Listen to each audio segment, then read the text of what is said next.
अब जो हम पैदल चल रहे थे हमारे लिए पीने के लिए पानी और सब चीज के लिए जितना उनसे हो सका उसके लिए मैं उनके नागरिकों को धन्यवाद कहना चाहता हूँ। और आप यूक्रेन से रोमानिया गए जी। रोमानिया ने आपको क्या सहायता की? सर रोमानिया की जो गवर्नमेंट है और जो वहाँ के लोकल वॉलंटियर्स हैं और इंडियन पीपल जो वहाँ वर्क कर रहे हैं वो भी बहुत ही अच्छा वहाँ के लोग हैं और बहुत ही हमारी गवर्नमेंट के निर्देशानुसार उन्होंने बहुत ही हमारी हेल्प की और हमें किसी प्रकार की दिक्कत नहीं होने दी और बहुत ही मतलब अपने देश के नागरिकों की तरह हम सभी स्टूडेंट्स को रखा। मैं वहाँ के स्ट्रीट स्कूली जो कि वहाँ का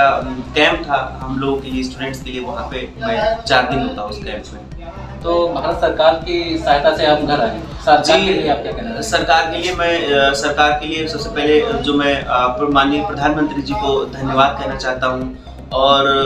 सिर्फ धन्यवाद से ही नहीं, मैं बहुत सारी जब यात्रा के दौरान मुझे बहुत सारी कठिनाइयों का सामना करना पड़ा था, रात का अंधेरा था, तो मुझे प्रधानमंत्री जी की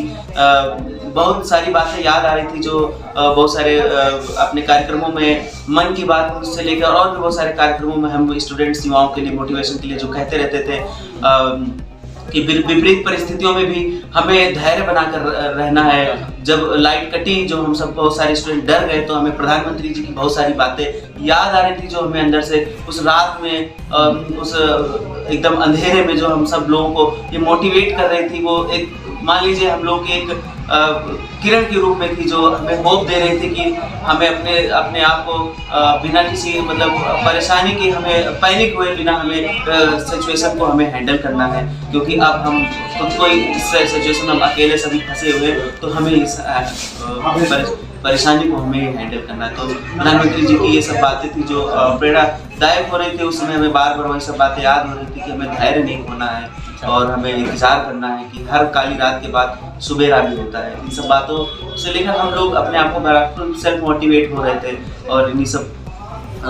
मन में बहुत सारे प्रकार की बातें थी, क्योंकि बहुत सारी चेक पोस्ट लगी हुई थी, जंगल के रास्ते थे दूसरे बॉर्डर जाने के लिए, तो मन में बहुत सारे डर थे, बहुत सारी शंकाएं थी, बहुत सारी चिंताएं थी और हम कैसे आपसे हम शब्दों में बयां करें, हम सिचुएशन में जो होता है वो उस चीज़ को फील कर सकता है। जैसा देखा जाए कि जैसे बड़े बड़े न्यूज़ चैनल थे वो पहले बता रहे थे कि यूक्रेन और रूस के बीच युद्ध होने वाला है, आप लोग पहले भी निकल सकते थे, आप पहले क्यों नहीं?